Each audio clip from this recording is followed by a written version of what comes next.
What is up, Giants fans? Welcome back to another episode of Only a Giant. Happy to be here, coming off of OTAs, minicamp, mandatory minicamp, and really just wanted to cover 5 things that we learned from OTAs and mandatory minicamp. And then, we'll give you a little preview of what to expect after that, kind of with the next couple, we got 6 weeks really off before training camp starts. And then we'll kind of dive in from there. So, really we'll just kind of jump right in, guys. First thing I think that we kind of learned from OTAs and mandatory minicamp is it seems like Brian Daboll is definitely going to be calling plays. He hasn't announced it.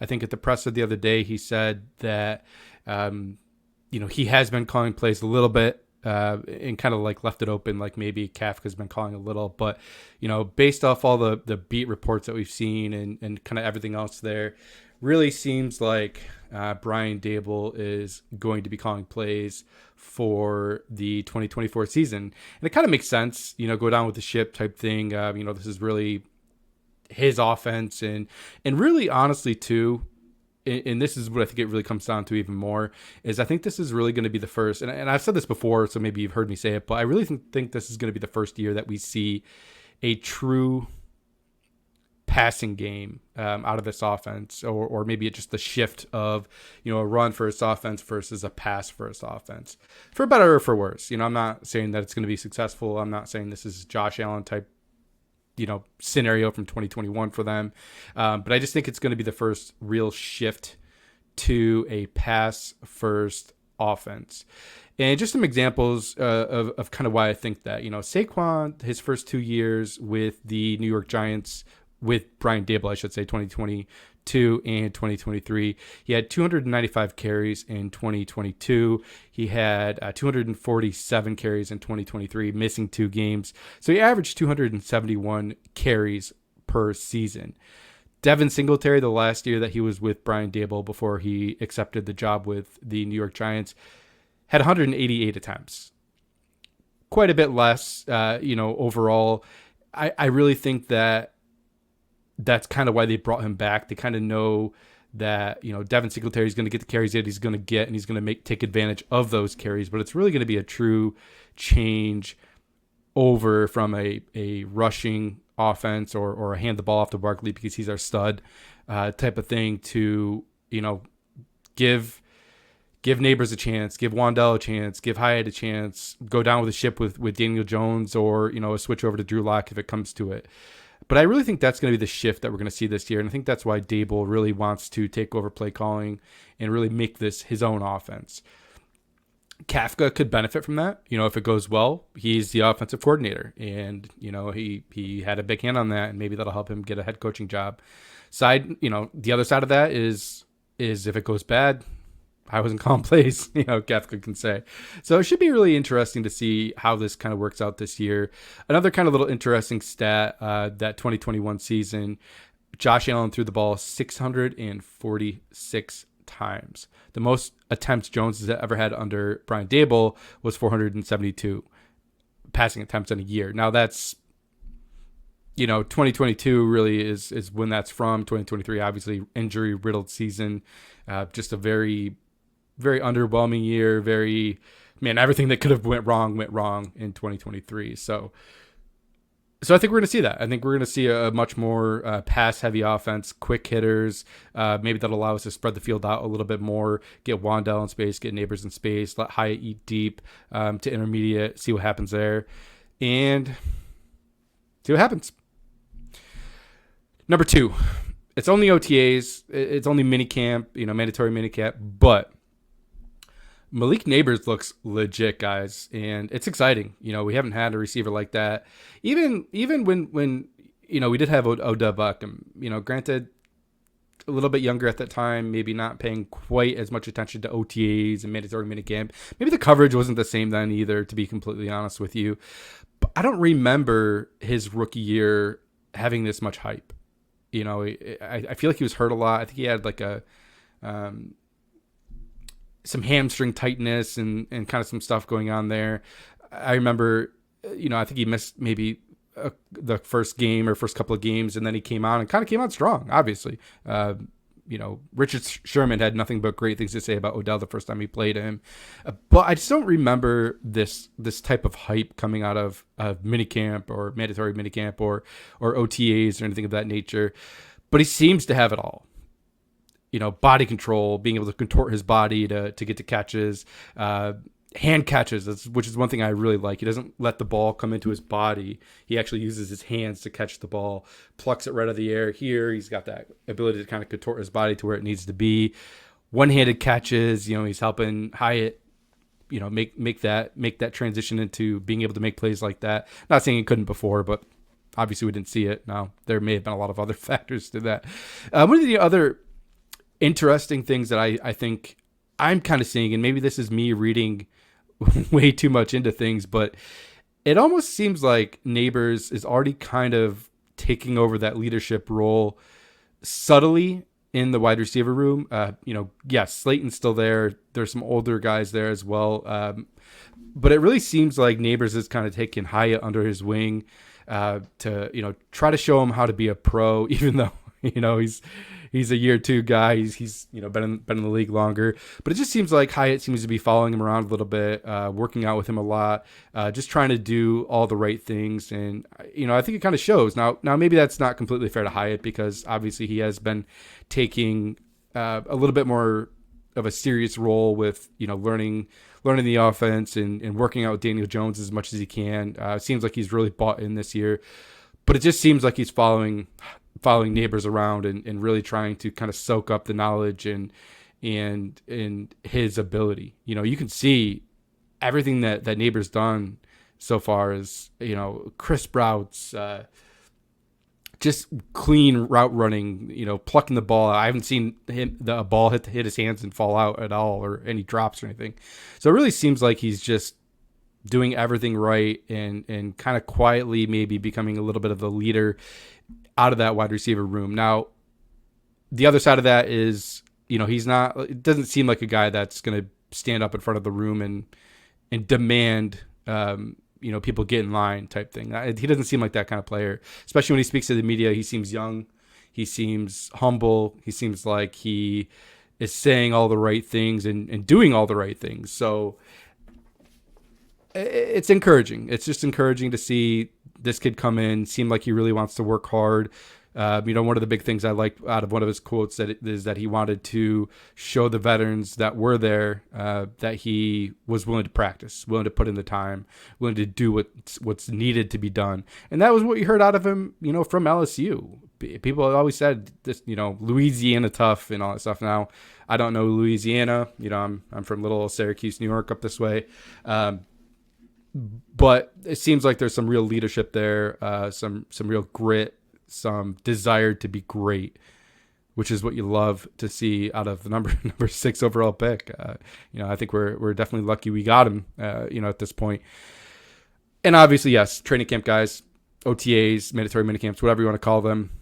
We haven't even played a game yet. He hasn't even, laced them up. We don't even know what number he's wearing. It sounds like, based off what Graham Gano said on Facebook, or not Facebook, said on Twitter or X, that he doesn't even want number 9. So we'll see what happens there. What's next, guys?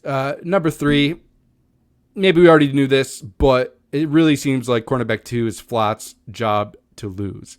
Now, they did already bring in competition, bringing in Trey Herndon. Now, he's played a little bit inside, a little bit outside, so he has some flexibility there, but a lot of interesting other things. Darnay Holmes getting some reps in the outside. He's short, he's small, but he's stocky. He can tackle.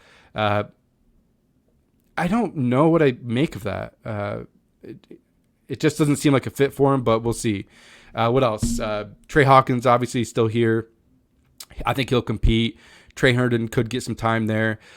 And then, guys, Aaron Robinson might be ready for training camp. What's that going to look like? At the time, I think we had thought when we drafted him that he was going to be a slot guy, play in the slot and blitz out of the slot, tight, tough man coverage. I don't know. Is he going to have a chance to compete on the outside, though? It's been 2 years. It's been a lot of time for him, coming back from the injury. Hasn't played football in a long time, so maybe tough to expect too much out of him at this point. But it's anyone's job to win right now, guys. There's it is Flott's job, but it's Flott's job to lose. We'll see what happens there. I think right now, the things I have seen in camp, a lot of these deep balls that Neighbors has caught, that, quick slant from Wan'Dale Robinson, a lot of that stuff was on Flott. And what does that mean? Is that just poor coverage? Is he not, getting into his zones quick enough? Is it man? There's a lot of things that we really don't know. But it's something to look at. It's something to be a little bit concerned about. That cornerback 2 position is definitely a weak spot right now. One of the kind of fun things about the cornerback position that I, just want to throw out there is it really seems everything I've seen from Deonte Banks or Tay Banks, man, he's really got that swag. He just seems like he's got a little bit of a different aura right now with that cornerback group and just the team in general. I think, coming from last year where you had Adoree Jackson here as kind of that alpha number 1, quote unquote. And this year it's him. It's Deonte Banks, Tay Banks. Him and Neighbors seem like a very similar person. Even you kind of look at him, there's a lot of similarities. But it's really interesting to me that they could be like what makes this team fun to watch. Yeah, you have Brian Burns. Yeah, you have Dexter Lawrence. Yeah, you have Kayvon Thibodeau. But it's like those two just seem to kind of be kind of the aura of youth, of good players, of competition. Like if they play well, if they're happy here, if we're winning or at least competing and not having a season again like last year, they could really show the rest of the league this is a fun place to be. This is an up and up team. This isn't a team that's descending. This is a team that's ascending. And if Banks and Neighbors can give that energy and kind of show the excitement and show the fun and kind of the youth of this team, players could flock to this team next year and really want to play for the New York Giants. I think that really changed 2022 after the season that we had. It seemed like there was nothing but good. I came into 2023 expecting big things. Granted, I'm a little bit more of an optimist than a pessimist, but no one expected 2023 the way it went. But we lost all of that momentum. Any momentum that we gained from 2022, 2023 shot it out the window. It's like we're kind of starting right back from scratch right now, and it feels a little weird. It feels a little bit like 2022 didn't happen, and not really knowing how to react this year. But it's fun. It's like we got a little bit of youth, a little bit of talent on this team finally. The wide receiver position seems like it's really got some youth, some talent there. 4 wide receivers that last year Slayton was the number 1, So definitely some talent there. We'll get on to number 4 though. Number 4, guys, and once again, maybe kind of an obvious thing here, but Daniel Jones is QB1 for now. Dable said it. Drew Lock said it. This is Daniel Jones' job. The assumption is that start of training camp, Jones will be available for 11 on 11s. He'll get a lot of work in with the ones. I bet you there'll be reps where Drew Lock gets some work with the ones, just to kind of ease Daniel Jones back in and make sure he's staying healthy. But what I do expect this year, I could be wrong in this, don't get me wrong, but starters are playing this preseason. This isn't going to be like last year where they barely played. Starters are playing this preseason. I can almost guarantee it. Yes, they want to be healthy, but man, they need to figure things out and figure things out quick this year. They cannot have a slow start. It's imperative. Guarantee you guys that starters are going to play a good chunk of preseason. Now, what else does that mean? What does the leash look like for Daniel Jones? If we're into week 2 and week 3 and he's, staring down receivers, he's too afraid to throw the deep ball. Yeah, I think there is a short leash there. I think Drew Lock's going to come in. I'm not saying Drew Lock is better. I still don't really believe that that's the case. But I think Drew Lock might have the ability to be better in this offense if he is willing to take the shots. That was one thing I thought with Tommy DeVito, kind of in that little winning streak that we had there, where I think it was Green Bay, maybe one of the first games he started, where he was willing to push the ball downfield. He was willing to do, kind of make those throws and not really seem to care. And it kind of happened a little bit in that 3-game win stretch that we had there last year. And then it kind of seemed like they beat it out of him a little bit, or maybe he just started getting too scared. He was like, oh shit, I actually have a chance to hold on to this job and see what happens for the rest of the year. And I think he started playing scared. I don't think Drew Lock does that. I think Drew Lock is for better, for worse, he's a gunslinger. He's going to put the ball out there. You saw it in training camp, and I think this offense might benefit from that. So what does that mean for Daniel Jones? You don't need to take every deep shot. You don't need to make every throw. You still want to be safe with the ball, but you need to take some shots. You don't need 10 deep shots a game or anything crazy like this, but you need to be able to throw the ball deep. You need to look at and look at Hyatt and give him a chance to go up and get the ball. They don't always have to be open. You just need to give some of these players a chance to make a play. Hyatt can make plays. He can high point a ball. Neighbors can make plays. He can high point a ball. Give your studs a chance to make plays. That's really what you need to do this year with Daniel Jones, is give your receivers a chance to make a play. Don't be afraid of interceptions. Don't be afraid of picks. Now, you throw 30 picks, sure, people aren't going to be happy about that. But picks are going to happen. In 2022, would he throw 2 picks or something weird like that? And, I don't know, 13 touchdown passes. Are you telling me that if Daniel Jones finished the year, 25 touchdowns and 8 picks, are you unhappy about that? I would take that. I would take that every day. Just give the guys a chance to win a rep and make a play on the ball. And I think that'll honestly really go a long way. Even week 1, I'm telling you guys, week 1, if he throws 2 touchdowns, an interception, maybe not a great game, but he gave Hyatt a chance. He gave Neighbors a chance. He had a couple seam routes. He didn't pass up on a couple deep opportunities that he had, and he threw the ball. Fans will jump right back to liking Daniel Jones and chanting Daniel Jones like they did in 2022. I don't know if I expect that. He might be too far gone at this point, as far as being too worried about turning the ball over and too scared to take the deep shots. But I think he's playing with a little bit of a chip on his shoulder this year. I think he will play with that chip on his shoulder. I think he knows this is so much like 2022 again. You're kind of playing for your job again. You got to have that chip on your shoulder. You don't want that every year, but this is the reality of the situation. See what happens. Last point here, guys. Point number 5. Still a lot of concern for Evan Neal at right tackle. Once again, maybe kind of another obvious thing, but, we got to talk about it anyway. Didn't seem to do much in spring or, OTAs or mandatory minicamp. I think he was out there once and then they kind of pulled him back out. Wasn't stretching with the team, wasn't breaking down with the team. Kind of a weird situation.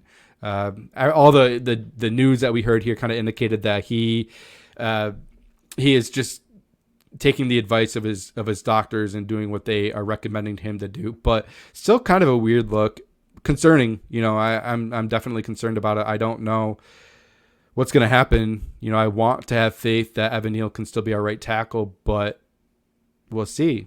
Training camp's gonna come here quick, guys. 6 weeks, late July, and I think we'll get an answer pretty quick.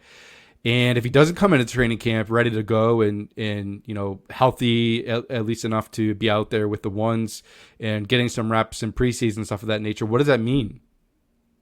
What do we do? James Luminor spoke today, or maybe it was yesterday, whatever it was, about, being able to play right tackle, but now they have him at left guard, and he's comfortable with that, but he wants to learn the position. He doesn't really want to be bounced around. It's kind of what it sounded like, what he alluded to.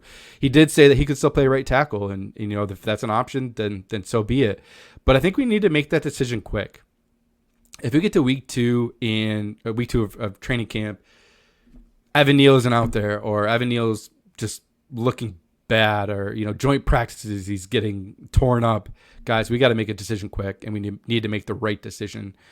And if that decision is taking James Illuminor back to right tackle, it's better to do that week 2, week 3, I guess, of training camp. Maybe week 1 of preseason or something like that. Maybe get him some reps at right tackle. But we need to stick to whatever we do. Obviously, at this point, I'd like him to stay at left guard and Evan Neal work out at right tackle. But if he doesn't, what's the contingency plan? Evan Neal or not Evan Neal? Sorry, Josh Azudu at right tackle. That sounds scary to me. That sounds real scary to me, guys. So what's that look like? If we get to the point that happens, does Evan Neal swallow his pride and say, guys, give me a chance at a guard position, at right guard, at left guard. Let me compete. Let me learn. Maybe that doesn't mean week one you're starting at left guard or right guard or wherever they plan on doing that with, but maybe you rotate in. You get 5-10 snaps week one. Nobody loves the idea of rotating, but hey, you got to get some snaps somewhere. You got to get some live action. Week two, give him a little bit more. If he starts progressing and seems like he's doing pretty good, you can't tell me he can't be better than Aaron Stinney at left guard. Come on,